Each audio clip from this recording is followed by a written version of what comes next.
کبھی سلامت ہے، اسی لیے تو ہم گھوم رہے ہیں۔ اگر مرے ہوتے تو مردوں کو کون خطاب کرتا؟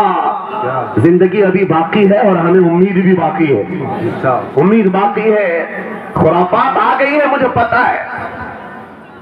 غلط کام بہت آ گئے ہمارے محلے میں۔ مجھے صبح سے بتایا گیا بہت سارے، یہ ایک محلے کا المیہ نہیں ہے، ہم جہاں جا رہے ہیں شہروں کے شہر نشے میں تباہ ہیں، برباد ہیں، لیکن ساتھ میں مجھے اس بات کا یقین ہے حضور کی یہ امت گنہگار تو ہو گئی ہے لیکن غدار نہیں ہے۔ حضور کی غدار نہیں ہے۔ آج بھی اگر ان سے کہہ دو، چاہے وہ کسی بھی طرح کا عمل رکھتا ہو،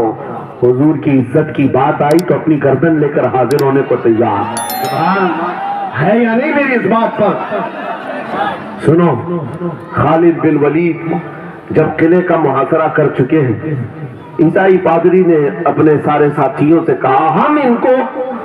3 دن کا ٹائم دیتے ہیں کہ ہم ان کو صلح کرنے کی بات کریں گے، لیکن میری ایک شرط ہوگی، یہ اپنے نوجوان ساتھیوں کو لے کر بازار سے گزرتے ہوئے آ جائے، اگر صحیح سلامت ان کے سارے فوجی آ گئے ہم قلعے کی چابیاں دے دیں گے۔ سارے عیسائیوں نے پوچھا کیا کرنا کیا چاہتے ہو؟ اس پادری نے کہا ملک کی مشہور خوبصورت لڑکیوں کو اور زر و جواہرات کو میں راستے پر بچھا دوں گا، ننگی لڑکیوں کو کھڑا کر رکھوں گا، جب خالد بن ولید کی فوج یہاں سے گزرے گی، نوجوان ہے، نفس بھڑکتا ہے، اور اس طرح سے ایک نوجوان کو خریدنے کے لیے 2 ہی چیزیں ہوتی ہیں، ایک عورت ہے، دوسری دولت ہے، اور نوجوان اس میں پھسل جاتا ہے۔ میں جانتا ہوں کہ جب یہ دونوں چیزیں سجا کر رکھ دی جائیں، خالد بن ولید کے یہ لشکری ٹوٹ پڑیں گے عورتوں پر اور دولت پر، ہم آسانی سے ان پر قابض ہو جائیں گے۔ سب نے واہ واہ کیا، تالیاں بجائی، اور پادری آ کر خالد بن ولید سے کہتا ہم آپ سے لڑنا نہیں چاہتے، ہم آپ سے مقابلہ نہیں کرنا چاہتے، آپ 3 دن کے بعد اپنے لشکریوں کو لے کر اس بازار سے گزرتے ہوئے آ جائیے، صحیح سلامت اگر آپ پہنچ گئے تو قلعے کی چابیاں آپ کے حوالے کر دوں گا۔ توجہ، خالد بن ولید نے کہا منظور ہے، یہ شرط میں اتفاق کرتا ہوں۔ واپس آئے، اپنے ساتھیوں سے کہا جنگ نہیں کرنی ہے، لیکن ایک ہی شرط انہوں نے رکھا ہے، 3 دن کے بعد اس بازار سے گزر کر ہمیں جانا ہے، لیکن کوئی نہ کوئی حربہ تو ہوگا، کوئی نہ کوئی سازش تو ہوگی، ہر چیز کے لیے تیار رہنا۔ خالد بن ولید اپنے ان نوجوان لشکریوں سے کہہ رہے تھے اے نوجوانوں، توجہ سے سننا اس بات کو، آج بھی دنیا یہ سارے حربوں پر عمل کر رہی ہے ہمارے ساتھ، ہمارے نوجوانوں کے ساتھ۔ خالد بن ولید کے 3 دن گزر گئے، عیسائیوں نے اپنی تیاریاں خوب کر لی، بازار میں اوڑیاں لباس میں، آدھے لباس میں ننگی لڑکیوں کو کھڑا کیا، زر و جواہرات دولت کے انبار بچھا دیے۔ جب خالد بن ولید کے سپاہی میدان میں گزرتے ہوئے اس بازار میں آتے ہیں، پہلا قدم رکھا تھا،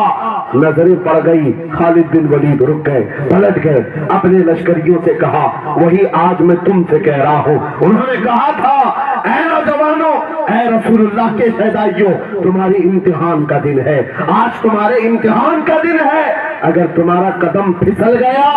صبح قیامت تک تم پر لعنتوں کی پھٹکار ہوگی، اور اگر جمع رہا صبح قیامت تک اللہ کی رحمت کے پھول برسائے جائیں گے۔ نوجوانوں نے پوچھا کرنا کیا ہے ہمیں، آج کون سے امتحان میں کامیاب ہونے کا طریقہ کیا ہے اس امتحان میں؟ خالد بن ولید نے کہا کچھ نہ کرنا، بس اپنے رسول کی سنت پر عمل کرنا۔ کہا ہم تو کرتے ہیں، یہاں کیا کرنا ہے؟ خالد بن ولید کہتے ہیں میں نے میرے مصطفیٰ کریم کو دیکھا ہے، جب رسول اللہ مدینے کے بازار سے گزرتے تھے اپنی نظریں نیچی کر کے جاتے تھے، آپ تم بازار سے جا رہے ہو، بس اس سنت پر عمل کر لو، اپنی حیا کی نظریں جھکا کر چلنا، پھر اس کے بعد اللہ مالک ہے۔ خالد بن ولید کے جوش اور ولولے سے بھری ہوئی یہ تقریر ایسی اثر کر گئی، وہ نوجوان 1-2 نہیں تھے، سینکڑوں کی تعداد میں تھے، سر جھکائے بازار سے ایسے چل رہے ہیں، تاریخ نگار کہتے ہیں وہ اس طرح سے چل رہے تھے